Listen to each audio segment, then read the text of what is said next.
আসসালামু আলাইকুম এভরিওয়ান, সবাই কেমন আছেন? আশা করি সবাই ভালো আছেন। আলহামদুলিল্লাহ, আমিও ভালো আছি। তো এখানে আজকে আমি একটা ব্লগ ভিডিও নিয়ে আসছি। বাড়িতে একটা মিলাদের অনুষ্ঠান আছে। তো সেখানে আমার শাশুড়ি নিজ হাতে রান্না করবে। আমার শাশুড়ি রান্না বাড়ির লোকে কম বেশি পছন্দ করে, বাইরের কোনো ডেকোরেটর লাগে না। 200-300 মেহমানের আয়োজন করে থাকতে পারে উনি। উনি ওনার হাতের রান্না সব মানুষে পছন্দ করে, এমনকি উনিও রান্না করতে খুব পছন্দ করেন। তো এখানে আমার শাশুড়ি সব কিছু আয়োজন করে নিতেছে। এই যে আমার শাশুড়ি এখন এই মাংসটারে সব কিছু ময় মশলা দিয়ে অ্যাডজাস্ট করে নেবে। তো আপনারা সবাই কেমন আছেন?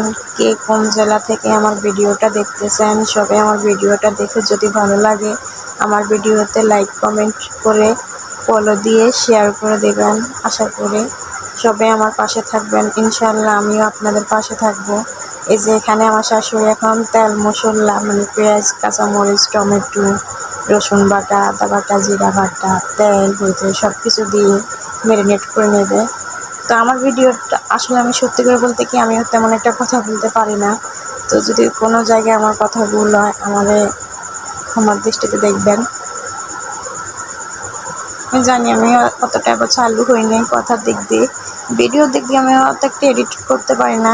আমি যেমনভাবে নর্মাল ক্যামেরা দিয়ে ভিডিও করি তেমনভাবে আমি ছেড়ে দিই। আমি অত একটা ভিডিও ভালো করতে পারি না।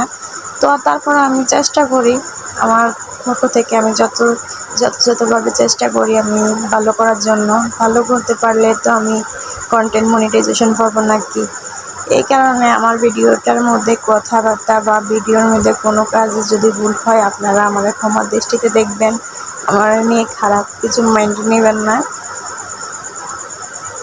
তো এই যে এখন আমার শাশুড়ি সব কিছু ময় মশলা দিয়ে ঠিক করে নিয়েছি। এখানে রান্নাটা বসাই দিয়েছি, আমি ওই সময় ছিলাম না, বৃষ্টির কারণে ঘরে গিয়েছি। আর এই যে মাংসটা হয়ে গেছে, ডাল রান্না করছে কিন্তু আমি ওই সময় ছিলাম না, বৃষ্টির কারণে আমি ভিডিও করতে পারি নাই। আমার ছোট্ট একটা বাবু আছে, বা আমি অসুস্থ যাই, বাবু অসুস্থ যাই, এই কারণে খাওয়ার পরে ডাল আমি